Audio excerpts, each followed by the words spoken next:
C'est bon. Bien, et toi? Oui, ça va très bien. Dieu merci. Ok. Et la petite famille? Oui, ça va très bien. Tu es avec un écouteur ou bien tu es loin de l'appareil?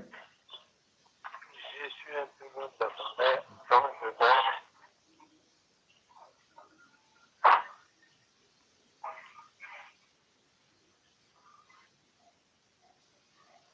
Là, c'est bon? Oui, c'est bon, ça va. Ok. Encore une fois, désolé. Donc, cher frère, je te dis bonsoir à toi et Bonsoir. bonsoir à tous ceux qui sont passés avant moi. Bonsoir à tous les Chao et les Mao qui sont sur le direct. Et voilà. Je vais essayer d'interpeller nos autorités, chers frères, et en même temps poser des questions. Parce que je pense que les intervenants précédents ont déjà tout dit, comme si on se communiquait. Mais bon, on va aller avec une série de questions. Chers frères, étant à l'opposition, on a remarqué la mauvaise gouvernance des irresponsables et des incompétents. On a fait confiance à un monsieur qui est aujourd'hui en fonction et qui a donné sa confiance à des gens. Peut-être c'est moi j'ai trouble de mémoire. Certes, on a apporté quelque chose à travers notre gouvernance. Mais qu'est-ce qu'on a critiqué hier qu'aujourd'hui on ne fait pas dans notre gouvernement? Je veux bien savoir. On avait critiqué par exemple les 9 000 milliards que Laurent Gbagbo avait détournés. Et donc, je veux dire qu'on avait... Est-ce que les détournements... Oui, c'est à cela que j'allais en venir pour dire que donc, on avait donc critiqué les détournements. Oui. On avait aussi décrié le fait du népotisme. Quand on voyait les tagros qui prenaient leurs cousins, qui faisaient 1 mois, 2 mois dans leur champ, sans savoir lire écrire, sans savoir où la police se situait, la direction de la police se situait, l'école de police, et que ces personnes étaient reversées dans le corps de la police. On a dit que le concours était fait sur la base de la xénophobie, du népotisme. On a critiqué aussi cela, parce qu'on voulait que tout soit clair. On a critiqué aussi bien d'autres faits. Je ne vais pas rentrer dans tous les détails, mais voilà autant de faits. Déjà, tu as dit ce que je voulais faire comprendre aux gens. Et est-ce qu'aujourd'hui, on a pu combattre ces mauvaises valeurs, ce mauvais comportement-là, pour ne pas dire valeur, ce mauvais comportement-là, parce que nous, on a critiqué et nous, on savait qu'on devait envoyer un changement. Est-ce que ça fait partie de notre changement? On n'a pas pu faire ces changements. Les changements qu'on a pu apporter, on a pu faire une embellie économique, ce qui est bien. On a pu faire des ponts et des routes. Mais en ce qui concerne la corruption et les concours payants, à regarder les réformes que Anne Ouloto a eu à effectuer, vous comprenez que ce que nous disons était un fait et que ça continue toujours malheureusement. Et donc, parmi la corruption, la gabégie et puis le népotisme, on va venir sur le côté de la justice. Donc, on a été victime même, et je pense qu'on est toujours victime. Est-ce qu'on a pu valoriser cette balance-là même qui doit être toujours équilibrée que d'être balancée sur un côté qui est le côté des riches et toujours craché sur le côté des personnes, de la population lambda? Ok. Aujourd'hui, à la lumière de la vérité, chers frères, sous le régime du président Ouattara, nous n'assistons pas à une justice qui soit équitable, une justice qui fasse honneur à la Côte d'Ivoire elle-même. Il y a une pléthore d'organisations des droits de l'homme. On peut me dire qu'elles ont des obédiences et des agendas, mais elles ont dit, pour une réconciliation vraie, dès l'entame du pouvoir en 2011, il fallait que la justice se fasse en Côte d'Ivoire pour situer clairement les responsabilités. Cela n'a pas été fait. C'est ça. 2020, des gens ont été tués, massacrés par le CNT. Des gens ont perdu leurs biens. Et jusque là où je vous parle, on ne sait pas qui les a tués. On ne veut même pas écouter les victimes. On nous dit d'évoluer. et au nom de soi-disant un ministère de la réconciliation qui n'en est même pas un, mais qui est plutôt un poste de récompense pour quelqu'un qui a accompagné le président aux élections, on nous dit que la réconciliation doit prévaloir sur tout. Et donc, si toi, tu as une main coupée, un œil cassé, tu as perdu ton business que tu avais mis en place pendant 10 ans, frère, depuis 2020, tu ne sais plus à quel saint te vouer. On te dit d'attendre, même si tu as faim et que tu dois mourir, tes enfants ne vont pas à l'école. On te dit que tu n'es rien, il faut que tu attendes. Sous cette même justice du président Alassane Ouattara, pendant les 11 ans de sa gestion, on nous dit que Laurent Gbagbo n'a pas pu être candidat en 2020 parce qu'il était sous le coup de la justice. On nous dit qu'il a été retiré du fichier électoral. Mais ce même Laurent Gbagbo vient en juin 2021, il crée un parti politique, il en devient le président et il nargue la population en 2022 et il sème les ingrédients de la haine en réveillant les vieux démons de la division ethnique et tribaliste. Et on nous dit, ce n'est pas grave. Mais M. Zungrana qui a insulté la mère de Didier Drogba, cette justice-là l'attrape vite parce que, de toutes les manières, c'est un Zungrana, c'est un sang burkinabé, on peut se foutre de lui, on s'en fout et il n'aura rien. Mais Laurent Gbagbo, qui est plus ivoirien que le président Alassane Ouattara, plus ivoirien que les 28 millions d'Ivoiriens, lui, on ne doit rien lui dire, lui peut tout se permettre comme une vache hindoue. Parce que vous savez, chez les hindous, c'est la vache qui est le dieu. Et un dieu peut tout se permettre. Et donc, Laurent Gbagbo, qu'il était dans son régime, comme sous le régime d'Alassane Ouattara, il se comporte comme un dieu hindou. Tout lui est permis et il n'a pas de limite. Et quand on demande pourquoi, on nous dit non, mais vous vous plaignez de tout. Mais dans les jours impairs, on rappelle à ce Laurent Gbagbo qu'il est sous le coup des menaces du braquage de la BCAO et qu'il doit se taire. Quand cela va dans le sens du gouvernement, on lui rappelle cela. Et on veut, moi, me convaincre qu'il y a une justice en Côte d'Ivoire, alors que cette justice même ne fonctionne pas. Parce que le petit voleur de poulet, on a attrapé Jésus de Patmos, celui qu'on appelle Jésus Baoulé. Pourquoi on a arrêté ce monsieur? Parce qu'il a dit qu'il était Dieu, parce qu'il a dit qu'il était Jésus, parce qu'il a dit qu'il était... Mais est-ce que ça c'est nouveau? Est-ce que ça c'est nouveau? Il y a combien de personnes qui ont dit qu'ils étaient Jésus? Ça a changé quoi dans leur vie? Est-ce que ça a diminué la capacité de Dieu d'être Dieu? Est-ce qu'on est obligé d'aimer? Non, chacun agit selon ce qu'il veut. Parce qu'on a créé les ingrédients du désordre. Mais il faut qu'on accepte.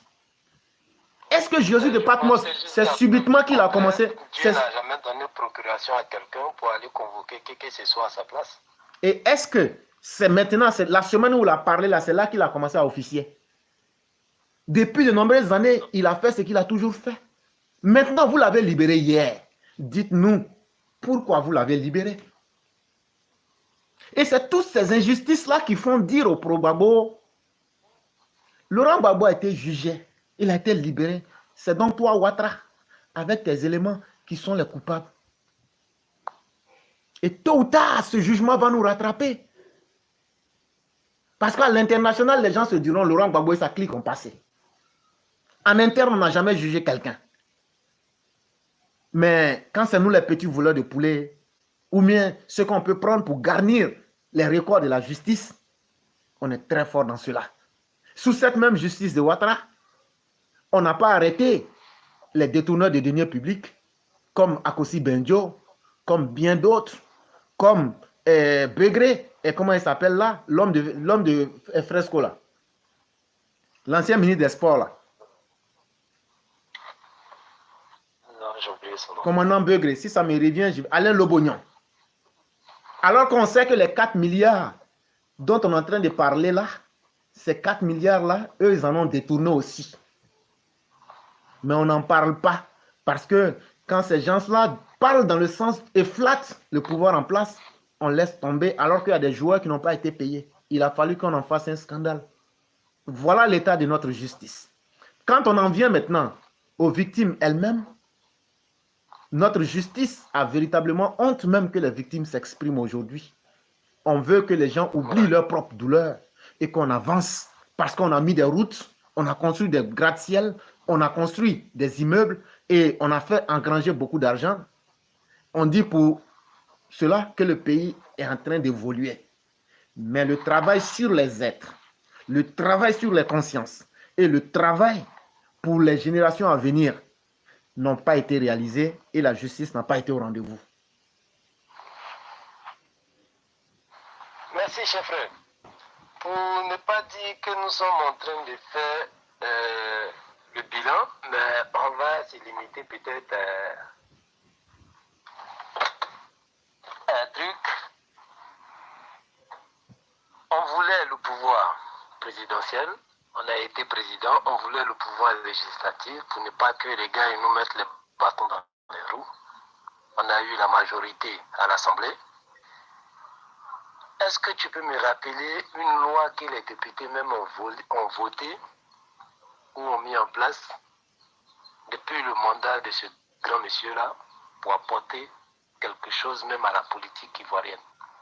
Non, il n'y a jamais eu de changement profond et fondamental, ni à l'avantage du peuple, ni à l'avantage même de la correction qu'on peut apporter dans la politique. Ne serait-ce que bannir le langage de la haine, du tribalisme dans la politique, c'est un exemple que je prends.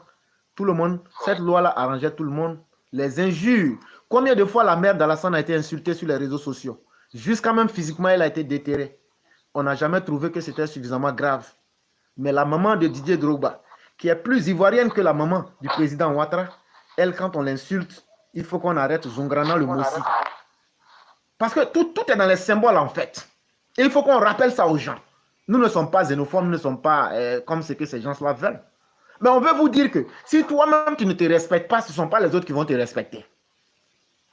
Si on a déterré la maman de Ouattara, on n'a pas pu respecter la mémoire de la maman de Ouattara. Mais quand on est venu emprisonner sous notre régime, les injures pour la maman de Didier Drogba, ça veut dire que la maman de Didier Drogba est mieux que la maman de Ouattara? Ça, au moins, il faut qu'on ait le courage de se dire. Et je trouverais difficile que quelqu'un puisse me convaincre que je ne suis pas en train de dire quelque chose qui soit vrai. Non, mais personne ne peut dire le contraire parce que lui-même qui a insulté la mère de ce grand monsieur-là, cette grande dame-là qui a mis une étoile au monde, une étoile rare au monde, c'est lui-même qui a été le bâtisseur des injures même de cette dame-là, a été accueilli avec tapis rouge, avec des proches. Donc, quelque part, c'est encore rabaisser même le monsieur et sa mère. Et pourtant, on trouve que c'est indigne d'insulter peut-être la mère de Drogba. Ce qui, voilà, on n'a rien contre Drogba. Mais quand vous faites ça, bah, ça amène les gens à réfléchir que la justice même, c'est vous qui donnez au fait la météo de cette justice-là. Vous dites quand est-ce qu'il va pleuvoir par rapport à votre justice et vous dites quand est-ce qu'il va faire beau par rapport à votre justice. Et c'est ce qui est dommage. Donc, chers frères, en un mot, c'était juste faire un peu l'inventaire même du mandat de ce grand monsieur-là et toujours les emmener à réfléchir. Certes, il y a des bonnes âmes auprès de ce monsieur-là. Mais un jour, j'ai dit, ces bonnes âmes-là seront combattus par des gens qui sont des vétérans, mais des vétérans en tant que des serpents, des vautours, des gens qui ont compris que la politique, c'est cracher sur le sort du peuple. Faire comme ceux qu'on a dénoncés hier, parce que c'était ça en vérité la politique.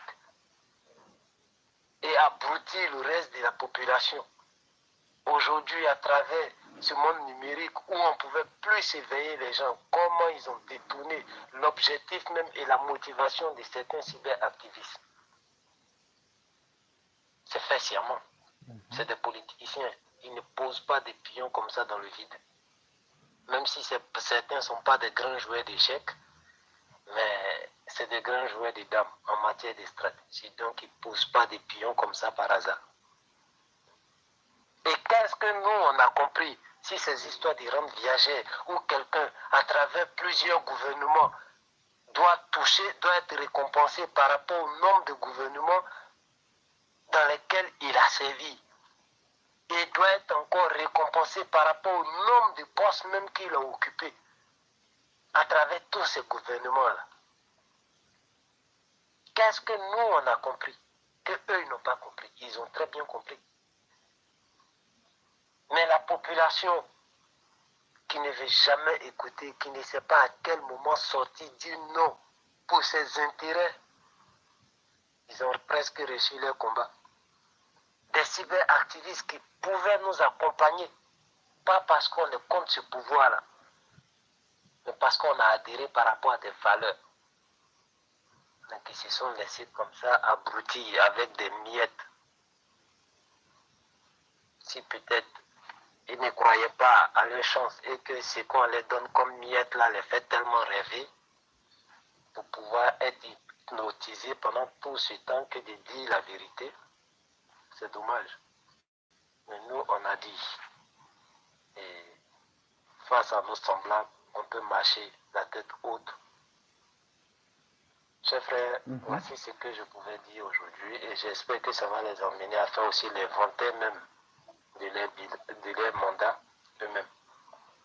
Cher frère, je suis vraiment fier de toi et merci. Parce que de façon posée et de façon responsable, après je vais couper cette partie-là et puis mettre. Là, ils ne vont pas dire comme c'était long, on n'a pas écouté. Ils n'ont qu'à écouter. Maintenant, s'ils vont nous mettre au poteau ou bien s'il y a prison, ils n'ont qu'à mettre nos noms sur papier et puis ils vont nous mettre en prison. Mais en tout cas, nous, on a fait l'inventaire de la gestion de Ouattara et puis on met ça devant tout le monde. Et ce n'est pas satisfaisant. Moi, j'ajoute ça dessus. Parce que tant on n'aura pas travaillé sur les esprits, si on laisse tout ce développement entre les mains de personnes aigries, tribalistes, peu formées pour les gérer, ils vont détruire. Et c'est pourquoi aujourd'hui, nous, on préfère être dans la politique de l'anticipation pour dire les vérités qui vont certes déplaire, mais au moins, on saura et le monde entier saura notre position et les gens nous respectent. Là, c'est des gens vrais et c'est des gens qui ont assumé ce qu'ils ont dit et qui n'ont pas voulu faire dans la langue de bois. Cher frère, merci beaucoup. Merci beaucoup. Moi, je te remercie. Et si tu me permets un dernier mot, ceux qui vont vouloir venir communiquer pour faire des démonstrations, il faut qu'ils sachent qu'il y a des démonstrations en matière de PIB, des chiffres et des trucs d'économie. Il y a des chiffres qui sont convaincants à l'international. Et ce n'est pas forcément ces chiffres-là qui sont convaincants aussi en national parce qu'en interne, les vrais problèmes parfois n'ont rien à voir avec le problème, avec la chiffre, le visage qu'on veut montrer à l'international. Donc, venez nous dire le PIB est monté, le PIB a grimpé ou a augmenté. Oui, à l'international, ça a son effet. Mais en Côte d'Ivoire, il y a d'autres réalités aussi qui n'ont rien à voir avec le PIB qu'on doit lutter comme ça. Donc, merci, cher frère. Je te dis bon. Cher frère, vraiment, merci pour ce que tu dis. Et tu sais qu'il y a des écoles pour apprendre l'économie. Hein? Bien sûr. Mais il y a combien d'économistes qui sortent et qui sont des économistes qui arrivent à impacter sur la vie directe des gens, qui sortent de la théorie. Et donc, quand quelqu'un fait un travail théorique et qu'il récite ce qui est écrit, frère, c'est ce qui est dans le cahier. Mais la vraie économie, là, on dit qu'il y a eu croissance. Mais on doit s'intéresser quelles sont les implications et les avantages. La même Banque mondiale nous dit que les richesses sont mal réparties. Ça veut dire quoi? Ça veut dire que les gens, la grande majorité est maintenue dans la pauvreté. Et ce n'est pas un modèle économique viable. Et ça au moins là, même si on dit, on veut prendre tous les chiffres, ce modèle qui est là, est-ce que c'est un modèle qui est viable? Et donc, répéter et pérorer et dire ce qui est là, nous, ici, on se pose des questions factuelles. Il y a eu embellie économique, oui, mais comment est-ce que les Ivoiriens en profitent? Voilà la vraie question. Est-ce que ces richesses-là sont également ou bien justement réparties? Voilà aussi ce qui fait partie de ce modèle-là. Et donc, venir réciter les chiffres, nous tous, on les connaît. Et comme on l'a dit ici, la Banque mondiale ne peut jamais faire un rapport à sens unique. Quand elle fait un rapport, elle montre les côtés positifs et négatifs et fait des recommandations. Et que dit le mémorandum de la Banque mondiale en mars passé? J'en interpelle à tous ceux qui aiment lire et qui aiment répéter dans le vide. Allez lire le mémorandum de la Banque mondiale. Et vous verrez que la Côte d'Ivoire a beaucoup à faire. C'est vrai qu'il y a eu l'embellie économique, mais ça profite à très peu de personnes. Et ça veut dire que le modèle économique n'est ni viable, et ça n'inspire pas confiance aux bailleurs de fonds. Et donc, il faut travailler sur ce modèle-là aussi. Cher frère, merci beaucoup. C'est moi, je te remercie et je dis merci à tous ceux qui sont sur le direct, qui ont partagé, qui ont liké, qui ont même mis des commentaires pour t'interpeller. Si ça peut apporter des solutions, ça peut être des critiques pour améliorer encore la politique et la vie des Ivoiriens. Nous sommes partants et je dis bonne soirée à tout le monde. Merci beaucoup, cher frère, et je te souhaite une excellente soirée du côté de Paris. Merci. Merci beaucoup. Ciao.